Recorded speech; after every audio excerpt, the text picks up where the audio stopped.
Você já sentiu o arrepio gelado de uma presença desconhecida no meio da noite? Em Batidas na Escuridão, o enigma que nunca deveria ter sido despertado, você será levado a uma experiência que mistura mistério, medo e o inexplicável. Imagine-se em uma noite comum, em sua casa, quando de repente, batidas fortes ecoam, deixando o ambiente carregado de uma presença sombria. O que você faria se, ao tentar ajudar um amigo, acabasse enfrentando uma entidade aterrorizante que desafia toda lógica e razão? Este vídeo é mais que uma história de terror e é um alerta para aqueles que, mesmo sem querer, acabam abrindo portas para o desconhecido. Ele nunca deveria ter entrado. Mas agora que entrou, como sair desse pesadelo? Descubra o que realmente se esconde nas sombras e como a fé e a coragem podem ser sua única salvação. Bem-vindos ao canal Eventos Perturbadores. História 1. Batidas na Escuridão. O enigma que nunca deveria ter sido despertado. Me chamo Pedro, e vou contar uma história que talvez te deixe inquieto, que te faça olhar por cima do ombro, questionando cada sombra e cada som que ressoe pela sua casa. Uma história de algo que aconteceu há cerca de 5 ou 6 anos. Algo que começou como uma noite comum, mas que rapidamente se transformou em um pesadelo que até hoje me assombra. Naquela noite, eu estava na casa de um amigo. Um daqueles encontros casuais entre conhecidos, onde a conversa flui sem rumo, sem grandes expectativas. Era um grupo pequeno, nada elaborado, apenas amigos passando tempo juntos, conversando sobre o cotidiano. Não havia nada de especial naquela noite, e garanto que não falávamos sobre coisas paranormais ou espirituais. Estávamos longe de criar um clima propício para o que viria a seguir. Já era quase meia-noite quando um amigo, que chegou por último ao encontro, entrou na sala com uma expressão de preocupação no rosto. Ele nos informou que havia sido expulso de casa. Disse que devido a uma série de problemas que na época, ele não quis compartilhar, seus pais haviam decidido que ele não poderia mais ficar sob o mesmo teto que eles. Imagine, naquela hora, a sensação de ser rejeitado pelo próprio lar, sem ter para onde ir. Tentamos consolá-lo, dizer que tudo ia ficar bem, que ele deveria voltar para casa e tentar resolver as coisas, mas ele insistiu que isso não era mais uma opção. Disse que os pais estavam irredutíveis e que ele não tinha para onde ir. Ao ver a preocupação no seu rosto e sabendo que ele não tinha onde passar a noite, ofereci a ele o sofá da minha casa. Não se preocupe, eu disse, você pode passar a noite na minha casa. Ele aceitou, e pouco depois, estávamos a caminho. Chegamos à minha casa por volta de 11 da noite. No caminho, fizemos uma parada em um bar que fica próximo à minha rua. Estávamos ambos ainda tensos com a situação, então algumas cervejas pareciam uma boa ideia para aliviar o clima. Conversamos sobre o que ele estava passando, mas ele ainda parecia hesitante em compartilhar detalhes. Depois de cerca de 40 minutos, decidimos ir para minha casa.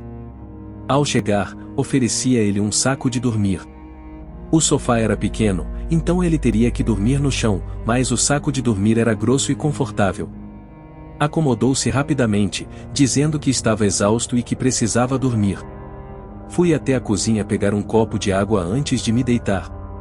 Quando perguntei se ele queria um também, ele recusou. Foi nesse momento que ouvi, pela primeira vez, as batidas.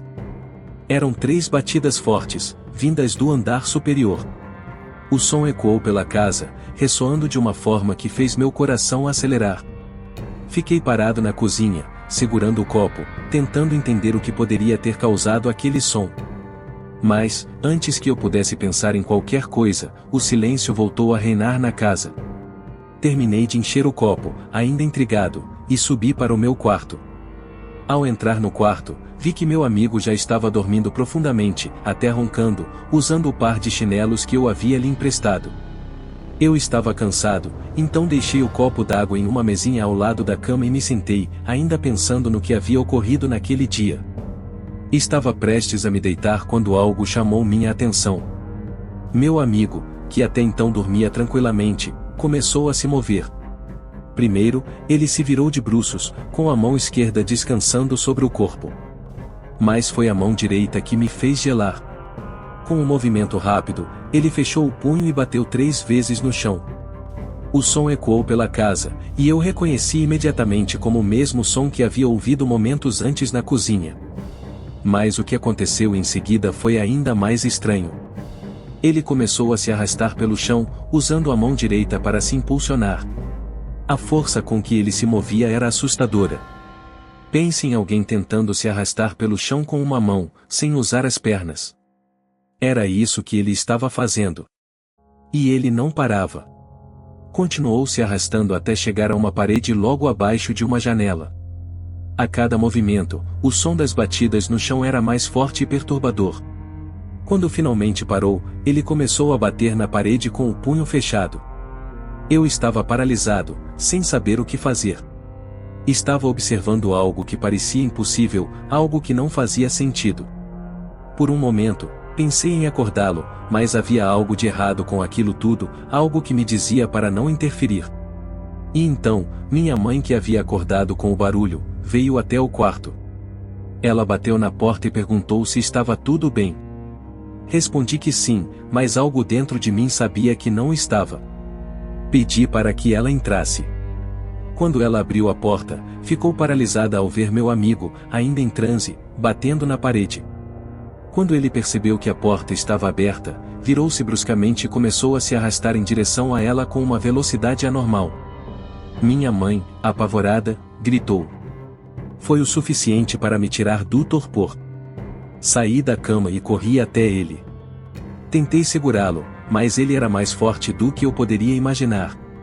Consegui virá-lo de costas e me joguei sobre ele, tentando imobilizá-lo. O que está acontecendo? Perguntei, esperando que o movimento repentino o fizesse acordar. Mas, ao virar seu rosto, o que vi me causou um choque tremendo. Metade do rosto do meu amigo estava normal, mas a outra metade estava terrivelmente deformada. Seu olho esquerdo estava inchado, grotescamente aumentado, como se fosse explodir a qualquer momento. O restante do rosto estava distorcido, formando uma expressão que misturava um sorriso macabro e uma espécie de surpresa por me ver. Ele me olhava como se não soubesse quem eu era. Conseguimos de alguma forma ter uma espécie de conversa. Perguntei se ele estava bem, mas a resposta que veio não era do meu amigo. Era uma voz grossa, distorcida, algo que eu nunca tinha ouvido antes. Perguntei novamente, insistindo, mas a resposta foi a mesma, uma voz que não era dele, dizendo coisas que não faziam sentido. Nesse momento, um rosnado profundo ecoou no quarto, vindo de algum lugar indefinido. Minha mãe, tremendo de medo, começou a orar. Disse a ela para continuar, para não parar. Eu, ainda em cima do meu amigo, tentei falar com ele novamente. Eu sei que você não é meu amigo.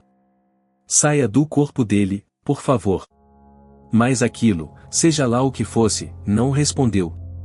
Em vez disso, começou a emitir sons horrendos, e seu olho deformado começou a se mover violentamente, de forma descontrolada. Ele começou a tentar se machucar, batendo a cabeça no chão com uma força que parecia inumana. Fiz o que pude para segurá-lo, usando todo o meu peso para imobilizá-lo. A luta durou vários minutos, com ele se contorcendo e tentando se libertar, enquanto minha mãe continuava a orar, com uma voz trêmula e cheia de medo. Até que de repente, ele parou. O quarto, antes carregado com uma atmosfera sombria e opressiva, começou a se acalmar. A temperatura, que tinha caído drasticamente, começou a voltar ao normal. O rosto do meu amigo, antes deformado, começou a recuperar sua aparência normal. Quando ele finalmente abriu os olhos e me olhou, perguntou, o que aconteceu? Ainda desconfiado, perguntei 3 vezes quem ele era, e ele respondeu com o próprio nome. Levantei-me devagar, ainda em alerta, e expliquei a ele o que havia acontecido. Sua expressão mudou, tornando-se séria e introspectiva. Depois disso, ele adormeceu rapidamente, e eu fiquei vigiando, temendo que algo voltasse a acontecer. A noite passou, e ao amanhecer, ele parecia estar bem. Quando contei a ele os detalhes do que havia ocorrido, ele ficou em silêncio. Então, após o café da manhã, perguntei se era a primeira vez que algo assim acontecia. Ele hesitou, mas acabou confessando que não. Disse que algo semelhante já havia ocorrido em sua casa, e que esse era o motivo pelo qual seus pais o haviam expulsado. Ele contou que seus pais, muito religiosos, não aceitavam suas práticas ocultas. Revelou que participava de uma seita e que havia se envolvido com coisas que iam contra as crenças de sua família. Eles me expulsaram porque acham que estou trazendo algo maligno para dentro de casa, disse ele, com uma voz triste. Aconselhei-o a procurar ajuda, a buscar orientação de um padre ou de alguém que pudesse ajudá-lo a lidar com o que quer que fosse que estava acontecendo. Ele parecia receptivo à ideia, mas algo em seu comportamento sugeria que ele não estava totalmente convencido. Com o passar do tempo, ele começou a se distanciar de mim. Nossas conversas se tornaram raras, e logo perdemos contato. Foi só recentemente que o vi novamente. Estava caminhando pelo centro da cidade quando o avistei, parado na calçada. Ele me viu também e, com um sorriso forçado, se aproximou para um breve cumprimento. Perguntei como estava, e ele respondeu que tudo estava bem, mas a resposta foi superficial, quase como se ele estivesse tentando se manter distante. Nos despedimos, mas antes de nos separarmos, ele se virou, e com um olhar enigmático disse: "Aquela noite foi interessante, não foi? Deveríamos ter mais dessas." A frase ecoou na minha mente e fez meu sangue gelar. Havia algo na sua voz, um tom que não combinava com sua aparência tranquila e normal. Naquele momento uma sensação de desconforto tomou conta de mim. Algo estava errado. A forma como ele falou, a expressão em seu rosto, tudo parecia indicar que a entidade demoníaca ainda estava presente, de alguma forma, acompanhando-o. O que quer que tivesse possuído meu amigo naquela noite não parecia ter desaparecido completamente. A simples menção da experiência sobrenatural como algo interessante ou foi o suficiente para reacender o medo que eu tentava enterrar. Voltei para casa com a mente cheia de perguntas e o coração pesado. O que exatamente ele queria dizer com aquela frase? Será que a entidade ainda estava com ele, ou talvez houvesse algo mais profundo e perturbador envolvendo aquele encontro? Por que ele estava tão distante e evasivo, como se estivesse escondendo algo? Reflete sobre o impacto duradouro daquele evento, e como ele ainda me assombra. Cada vez que uma sombra se move, ou um som inesperado ecoa pela casa, meu coração acelera e eu me pego pensando naquela noite. O terror que vivi não é algo que se esquece facilmente. Ele me ensinou que há forças e presenças no mundo que não compreendemos totalmente, e que o que vimos naquela noite, pode muito bem ser apenas a ponta do iceberg. Eu espero que nunca mais passe por algo assim. E enquanto vivo com a lembrança daquele evento aterrorizante, minha única certeza é que algumas portas, uma vez abertas, nunca mais se fecham completamente. A experiência deixou uma marca indelével em mim e, quem sabe, na própria alma do meu amigo. Então, se você algum dia sentir um frio na espinha ou ouvir batidas inexplicáveis à noite, talvez seja melhor prestar atenção. Às vezes, a escuridão não é apenas a ausência de luz, mas o reflexo de algo que ainda nos observa das sombras. História 2. Noite de terror no hospital. O mistério da ala proibida. Hospitais já são lugares que trazem uma sensação estranha para muita gente. O silêncio dos corredores, o cheiro forte de remédios e desinfetantes, as luzes fluorescentes que parecem mais frias do que deveriam. Mas naquela noite, o Hospital São Clemente se tornou algo além do simples desconforto. Tornou-se o cenário de um verdadeiro pesadelo. Amanda era enfermeira, e havia começado seu turno da noite como de costume. Ela já estava acostumada ao ritmo mais lento das madrugadas, quando o movimento diminuía e os pacientes finalmente conseguiam descansar. Mas, naquela noite, algo parecia errado desde o início. Quando ela chegou, notou que o hospital estava mais vazio que o normal. Apenas alguns pacientes nos corredores, a maioria já dormindo. Os poucos funcionários que estavam de plantão pareciam estranhamente distantes, como se algo tivesse acontecido, mas ninguém ousasse falar sobre isso. Amanda foi direto para a enfermaria, onde ficavam os pacientes em estado mais crítico. Era um lugar que ela conhecia bem, mas, naquela noite, ao entrar na sala, sentiu um calafrio que não conseguia explicar. O ar estava gelado, e as luzes pareciam mais fracas do que o normal, lançando sombras estranhas nas paredes. Ela começou a verificar os pacientes como de costume, mas notou que um deles, um senhor idoso que havia chegado naquela tarde, estava muito agitado. Ele se mexia na cama, murmurando algo que Amanda não conseguia entender. Quando ela se aproximou, ele agarrou seu braço com uma força surpreendente para alguém em seu estado. Ela está aqui, ela veio me buscar, e sussurrou ele, com os olhos arregalados de terror. Amanda tentou acalmá-lo, dizendo que estava tudo bem, mas ele não parecia ouvir. Continuava a repetir aquelas palavras, olhando para algo atrás dela. Quando Amanda se virou, viu apenas o corredor vazio, mas o sentimento de que estavam sendo observados não desapareceu.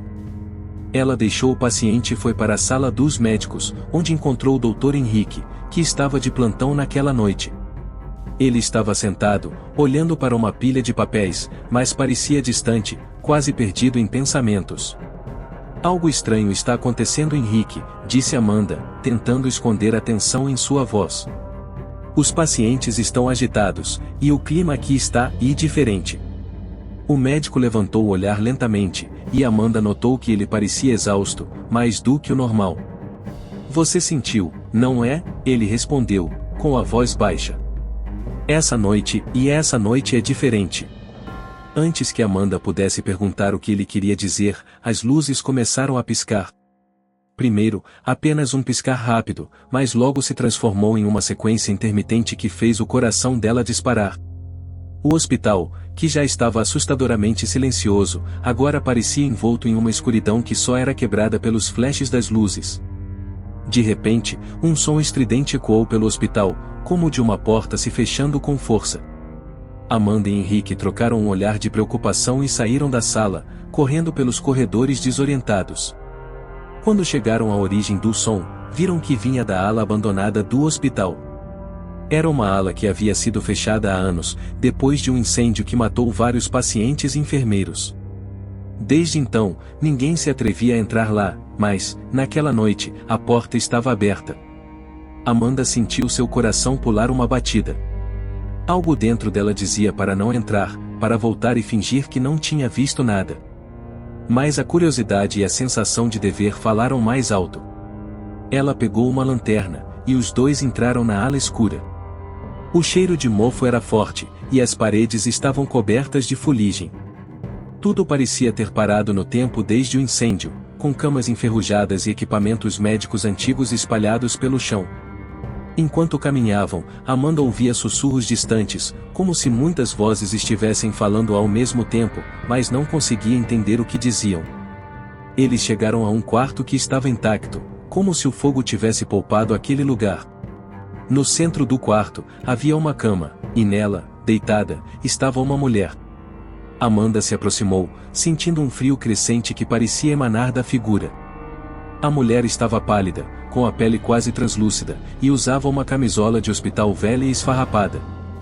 Seus olhos estavam fechados, mas seu rosto mostrava uma expressão de dor e angústia. Amanda ficou paralisada por um momento, incapaz de entender o que estava vendo. De repente, os olhos da mulher se abriram.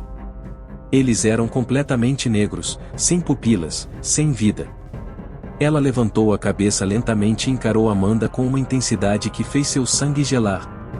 Vocês não deviam estar aqui, a mulher sussurrou, sua voz ecoando pelo quarto como um lamento. Antes que Amanda pudesse reagir, as portas do quarto se fecharam com um estrondo. A luz da lanterna começou a falhar, e ela sentiu algo gelado tocar seu ombro. Quando se virou, viu que não era Henrique que estava ao seu lado, mas uma figura alta e indistinta, como uma sombra viva. O medo tomou conta de Amanda.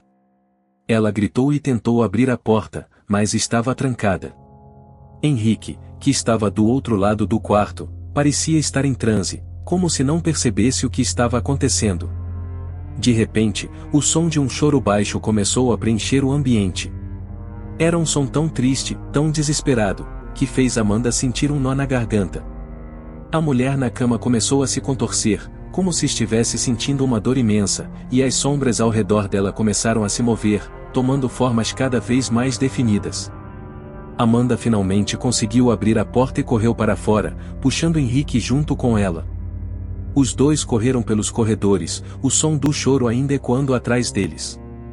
Quando finalmente saíram da ala abandonada, as luzes do hospital voltaram ao normal, e o som cessou abruptamente.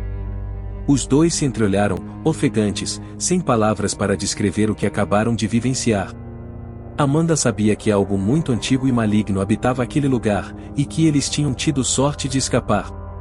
Na manhã seguinte, quando o dia clareou, Amanda pediu transferência. Nunca mais voltou ao São Clemente, mas as memórias daquela noite a seguiam como uma sombra. E de vez em quando, ela ainda ouvia, em suas noites de insônia, o som distante de um choro ecoando nas paredes de sua mente. História 4.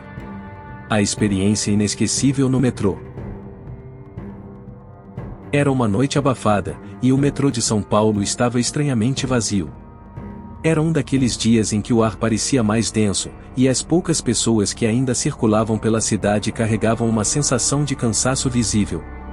Eduardo estava entre elas, voltando para casa depois de um longo dia de trabalho. A estação em que ele desceu era antiga, com paredes de azulejos desgastados e uma iluminação amarelada que só contribuía para a atmosfera opressiva do lugar. Eduardo conhecia bem aquele lugar, mas, naquela noite, algo parecia diferente. O silêncio era quase total, interrompido apenas pelo som distante de um trem se afastando. Ele desceu a escada rolante e caminhou em direção à saída. Mas, quando chegou à plataforma, notou algo estranho e não havia ninguém lá. Nem um único funcionário, nem mesmo os poucos passageiros que ele esperava encontrar àquela hora. Era como se a estação estivesse completamente abandonada. Eduardo sentiu um arrepio subir pela espinha. Ele não era do tipo que se assustava facilmente, mas a sensação de estar sozinho naquele lugar, tão familiar e ao mesmo tempo tão estranho, o deixou inquieto. Ele decidiu apressar o passo e sair dali o mais rápido possível. Mas, quando chegou à catraca, algo o fez parar. De repente, as luzes começaram a piscar, lançando sombras estranhas por toda a estação. Eduardo olhou ao redor, tentando entender o que estava acontecendo, mas não havia nada que explicasse aquela falha elétrica. Ele olhou para o relógio na parede e percebeu que estava parado, marcando exatamente meia-noite. Eduardo franziu a testa, tentando se lembrar se o relógio já estava quebrado antes, mas não conseguia recordar. O tempo parecia ter perdido o sentido naquele lugar. De repente, o som de passos ecoou pela plataforma. Eduardo congelou no lugar, ouvindo o som se aproximar. Não era um som comum ou havia algo de perturbador na maneira como os passos ressoavam, como se estivessem fora de sincronia, ou talvez como se várias pessoas estivessem andando juntas, mas de forma descoordenada. Ele olhou para o final da plataforma, onde as sombras das colunas se misturavam com a escuridão do túnel. E foi então que ele viu. Primeiramente, eram apenas figuras indistintas, como vultos saindo das sombras. Mas, conforme se aproximavam, Eduardo percebeu que não eram pessoas comuns. As figuras tinham formas humanas, mas seus movimentos eram estranhamente erráticos, como se estivessem sendo puxados por fios invisíveis. Suas roupas estavam rasgadas e sujas, e seus rostos... Eduardo sentiu seu coração pular uma batida quando viu que os rostos estavam desfigurados, como se tivessem sido queimados ou mutilados. O pânico começou a tomar conta dele. Eduardo tentou correr, mas seus pés pareciam pesados, como se estivessem presos ao chão. As figuras continuavam a se aproximar, os passos descompassados ecoando cada vez mais alto na plataforma vazia. Ele finalmente conseguiu se mover, correndo em direção à saída. Mas, quanto mais corria, mais a sensação de que algo o seguia se intensificava. Ele não se atreveu a olhar para trás, mas podia sentir uma presença fria se aproximando, uma sensação que fazia sua pele arrepiar. Quando chegou ao topo da escada rolante, Eduardo parou por um segundo, ofegante, e olhou para trás. A estação estava vazia, as figuras haviam desaparecido de forma surpreendente. Mas a sensação de pavor ainda o consumia. Ele saiu da estação apressado, tentando esquecer o que havia acontecido. Mas, enquanto caminhava pela rua deserta, notou algo estranho. Cada passo que dava, ouvia um eco atrás de si, como se alguém estivesse seguindo-o a uma distância segura. Eduardo olhou ao redor, mas não viu ninguém. A sensação de estar sendo observado era inegável, mas a rua estava vazia. Ele acelerou o passo, o coração batendo descompassado, mas o som dos passos ecoando atrás de si continuava. Finalmente, ele chegou em casa e trancou a porta, tentando se acalmar. Mas, enquanto se preparava para dormir, ouviu um barulho vindo da sala. Era o som de passos, agora mais próximos, como se alguém estivesse andando por sua casa. Com o coração na garganta, Eduardo saiu do quarto, mas não encontrou nada além do silêncio opressor. Ele tentou convencer a si mesmo de que tudo aquilo era fruto de sua imaginação, uma alucinação causada pelo cansaço. Mas, no fundo, ele sabia que algo o havia seguido até ali, algo que não pertencia a este mundo. Naquela noite, Eduardo não conseguiu dormir. O som de passos continuava a ecoar pela casa, e, a cada instante, ele sentia que a presença se aproximava mais e mais, até que o silêncio se tornava insuportável. Quando o sol finalmente começou a nascer, o som cessou. Mas Eduardo sabia que aquilo não era o fim. Ele podia sentir no fundo de sua alma, que a estação de metrô havia marcado de alguma forma, e que aquela presença, seja lá o que fosse, ainda estava com ele, esperando o momento certo para se revelar novamente. E assim, Eduardo passou a evitar o metrô a qualquer custo, mas as sombras da estação nunca o abandonaram. Elas se tornaram uma parte de sua vida, um lembrete constante de que existem coisas nesse mundo que vão além da compreensão humana, e que às vezes, ao descer as profundezas de uma cidade, podemos acabar despertando algo que deveria ter sido deixado no esquecimento. História 4. Sombras nas alturas. A inquietante viagem do voo 540. Era uma noite de tempestade quando o voo 540 da Atlantic Airlines decolou do Aeroporto Internacional de Guarulhos, com destino a Porto, Portugal. Os passageiros mal sabiam que aquela viagem se transformaria em um pesadelo que nenhum deles jamais esqueceria. O avião estava lotado, mas o clima dentro da cabine era tranquilo. A maioria dos passageiros estava cansada e apenas queria chegar ao destino. Entre eles estava Carla, uma executiva que viajava a trabalho. Ela costumava voar com frequência, então conhecia bem as turbulências e o desconforto que um voo noturno podia trazer. Mas, naquela noite, enquanto olhava pela janela e via os relâmpagos riscando o céu escuro, sentiu um aperto no peito, uma sensação de que algo não estava certo. O avião atravessava uma área de instabilidade sobre o oceano, quando, de repente, começou a balançar violentamente. Os passageiros foram jogados para a frente, e algumas pessoas gritaram de susto. Carla segurou com força o apoio de braço, tentando manter a calma. A voz do comandante ecoou pela cabine, pedindo aos passageiros que permanecessem sentados e com os cintos afivelados. Ele garantiu que a turbulência era normal e que o voo logo estabilizaria. Mas, apesar das palavras tranquilizadoras, a sensação de mal-estar não desapareceu. A turbulência continuou por vários minutos, oscilando entre momentos de calmaria e fortes sacolejos. O avião parecia lutar contra uma força invisível, e a tensão na cabine aumentava a cada segundo. Foi então que as luzes do avião começaram a piscar. Primeiro, um breve apagão, seguido de um retorno vacilante da iluminação. Carla trocou olhares com o homem sentado ao lado dela, ambos claramente alarmados, mas sem dizer uma palavra. As comissárias de bordo, que até então tentavam manter a calma dos passageiros, começaram a se reunir na parte traseira da aeronave, conversando entre si com expressões preocupadas. De repente, um grito agudo cortou o ar. Vinha de uma passageira sentada na parte dianteira do avião. Carla se esticou para ver o que estava acontecendo e notou que a mulher estava em pé, apontando para a janela com o rosto pálido e os olhos arregalados de puro terror. Antes que alguém pudesse reagir, as luzes da cabine se apagaram completamente, mergulhando o avião na escuridão.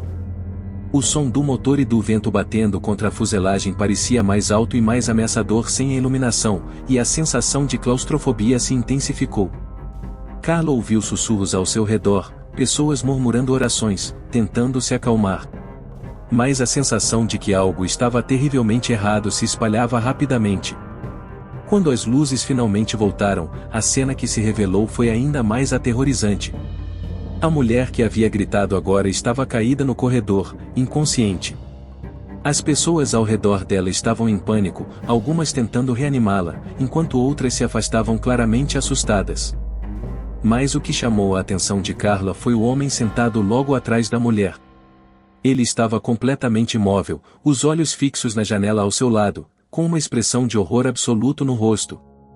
Carla não conseguiu evitar olhar na mesma direção, e o que viu a fez congelar de medo.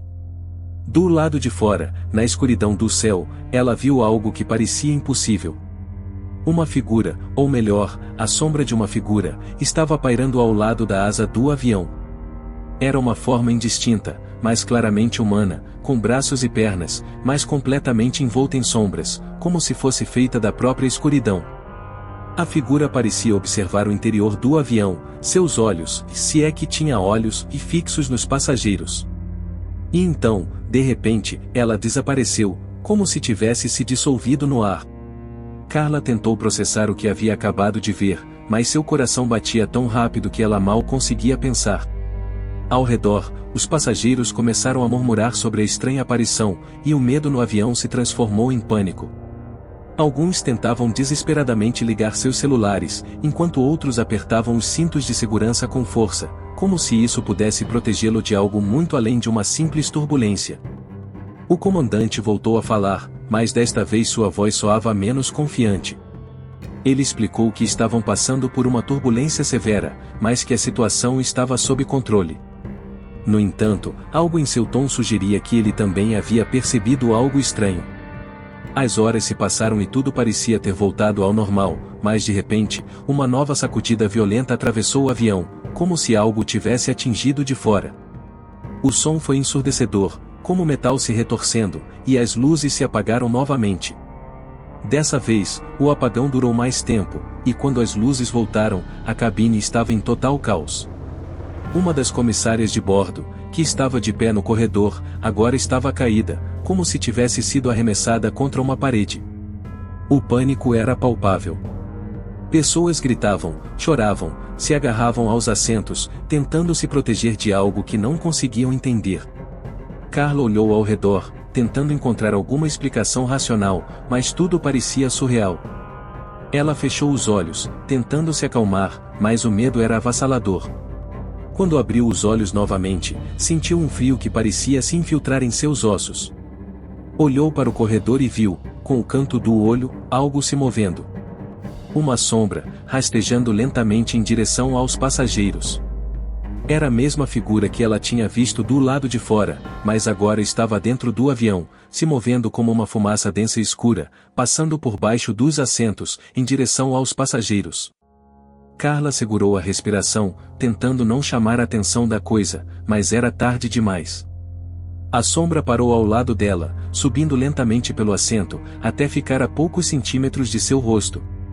Ela sentiu o frio se intensificar, como se a própria morte estivesse ali, ao seu lado. Quando a sombra se aproximou ainda mais, Carla fechou os olhos, esperando o pior. Mas, de repente, houve um grito, seguido de uma luz intensa que preencheu a cabine. Carla abriu os olhos e viu que as luzes de emergência haviam se acendido, banhando o interior do avião em uma luz vermelha. A sombra havia desaparecido, mas a sensação de pavor ainda permanecia. O comandante anunciou que estavam se preparando para um pouso de emergência em Lisboa. A voz dele estava tremendo, e Carla sabia que ele também estava assustado. O avião começou a descer rapidamente, e, enquanto isso, o silêncio sombrio tomava conta da cabine, como se todos estivessem segurando o fôlego, esperando que aquele pesadelo terminasse. Finalmente, o avião tocou o solo, o impacto sacudindo todos os passageiros. Carla sentiu as lágrimas escorrerem pelo rosto, um misto de alívio e terror. O avião reduziu a velocidade até parar completamente na pista. As luzes externas iluminaram o interior da cabine, revelando rostos pálidos e olhares vazios. Quando as portas finalmente se abriram, os passageiros saíram apressados, muitos deles tremendo e soluçando. Carla foi uma das últimas a sair. Quando pisou no asfalto, sentiu o chão sólido sob seus pés e a adrenalina começou a diminuir. Mas, mesmo depois de estar segura, o que viu naquela noite nunca mais a abandonou. Por mais que tentasse esquecer, as memórias daquele voo, da sombra que os perseguiu nas alturas, permaneciam vivas em sua mente. O voo 540 foi o último voo noturno daquela rota. A companhia aérea nunca deu uma explicação oficial sobre o que aconteceu naquela noite, e os registros do avião mostravam apenas uma turbulência incomum. Mas Carlo e os outros passageiros sabiam que havia sido algo muito mais sombrio, algo que desafiava qualquer explicação lógica. E até hoje, quando ouve o som de um avião sobrevoando o céu noturno, Carla não consegue evitar sentir um arrepio, como se a qualquer momento aquela sombra pudesse retornar, pronta para continuar seu jogo macabro entre as nuvens. História 5. Terror em Dubai. A assombração no elevador do Burj Khalifa. Era uma noite calma em Dubai, e o arranha-céu mais alto do mundo, o Burj Khalifa, brilhava como uma joia no horizonte. Dentro do edifício, os andares superiores eram um mundo à parte, luxuosos e silenciosos, como se fossem destinados apenas para aqueles que podiam se dar ao luxo de estar tão longe do solo. Luiz, um executivo brasileiro, estava em uma viagem de negócios e havia acabado de encerrar uma reunião no 148º andar. Ele havia sido um dos últimos a sair, e agora, enquanto se dirigia ao elevador, sentia-se exausto. Tudo o que queria era chegar ao seu quarto no hotel e descansar. O corredor estava vazio, o som dos seus sapatos ecoando nas paredes. Ele apertou o botão do elevador e esperou, olhando através das enormes janelas de vidro que ofereciam uma vista deslumbrante da cidade iluminada lá embaixo. O vento soprava forte naquela altura, fazendo os vidros vibrar ligeiramente. Luiz sentiu uma leve vertigem ao olhar para a imensidão abaixo e se virou, aliviado quando ouviu o som do elevador chegando. As portas se abriram, e ele entrou, sentindo o ar-condicionado frio contrastar com o calor abafado do exterior. O elevador era espaçoso e moderno, com paredes espelhadas e iluminação suave. Ele pressionou o botão do térreo e se recostou na parede, fechando os olhos por um momento enquanto sentia o movimento suave da descida começar. Por alguns segundos, tudo estava normal. O elevador descia suavemente, e Luiz quase podia sentir o alívio de estar a caminho do descanso. Mas, de repente, houve um leve solavanco, seguido por um som estranho, como metal sendo esticado. Os olhos de Luiz se abriram imediatamente, e ele se endireitou, tentando entender o que havia acontecido. O elevador parou. As luzes internas piscaram, e, por um breve instante, a cabine ficou completamente escura, antes que a iluminação de emergência se acendesse, banhando o interior em um brilho pálido e inquietante. Luiz olhou para o painel de controle, mas todos os botões estavam apagados. Ele pressionou o botão de emergência, mas nada aconteceu. O pânico começou a se instalar. Ele estava preso, em um dos elevadores mais altos do mundo, a uma altura vertiginosa, e não havia sinais de que alguém soubesse da situação. Luiz pegou seu celular, mas não havia sinal, apenas um silêncio opressivo. Enquanto tentava controlar a respiração, ouviu um ruído vindo de cima, como se algo estivesse se arrastando pelo teto do elevador. O som era suave, mas nítido, e causou um arrepio que percorreu sua espinha. Luiz olhou para cima, para a placa de inspeção, e sentiu seu coração acelerar. O som de metal se torcendo continuou, mais alto desta vez, seguido por um barulho súbito e estridente que reverberou pela cabine. Ele deu um passo para trás, com o olhar fixo no teto, esperando que algo acontecesse. Mas, após alguns segundos, o som cessou, deixando o elevador mergulhado em um silêncio mortal. Luiz se aproximou do painel de controle novamente, tentando qualquer coisa para restabelecer o movimento, mas os botões estavam inertes. Desesperado, começou a bater nas paredes, gritando por ajuda, mas sua voz parecia abafada, perdida naquela altura, longe de qualquer outro ser humano. Foi então que ele ouviu um som baixo, quase um sussurro, vindo de algum lugar dentro da cabine. Ele parou de bater nas paredes e ficou em silêncio, tentando localizar a origem do ruído. Parecia vir do espelho que cobria uma das paredes laterais. Um som suave, quase indistinto, mas claramente de algo ou alguém. Ele se aproximou do espelho, observando seu próprio reflexo, tentando encontrar alguma explicação racional. Mas, conforme olhava mais de perto, notou algo que fez seu coração parar por um segundo. Seu reflexo estava diferente. Não era exatamente ele.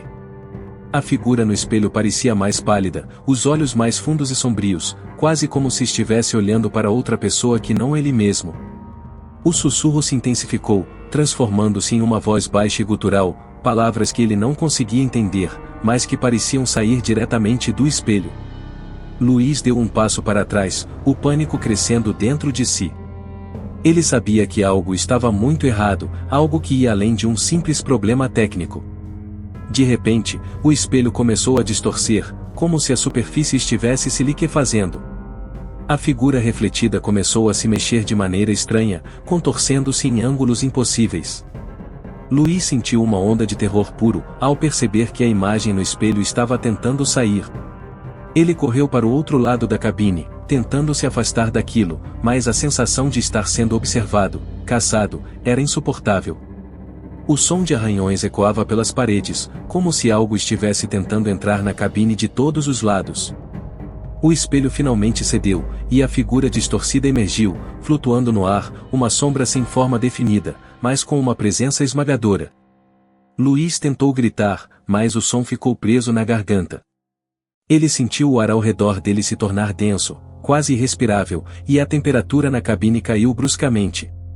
A sombra avançou lentamente, como se estivesse se alimentando do medo de Luiz. Seus olhos, que agora brilhavam com uma luz fria e morta, se fixaram nele, e ele soube que estava diante de algo que não pertencia a este mundo. Desesperado, Luiz fechou os olhos, esperando pelo pior. Mas, de repente, o elevador deu outro solavanco violento, como se algo o tivesse puxado de volta à realidade. As luzes piscaram novamente, e o som dos cabos sendo esticados encheu a cabine. Quando ele abriu os olhos, a sombra havia desaparecido, mas o terror ainda o consumia. O elevador começou a descer rapidamente, os números no painel voltando à vida enquanto ele passava pelos andares em alta velocidade. Luiz sentiu um alívio imediato, mas o medo de que a coisa ainda estivesse ali o fazia tremer. O elevador finalmente parou no térreo, as portas se abriram com um som de metal rangendo, e Luiz saiu apressado, quase tropeçando em seus próprios pés. Ele olhou ao redor, esperando ver alguém, mas o saguão estava vazio. Ele correu até a recepção, tentando explicar o que havia acontecido, mas as palavras saíam desconexas.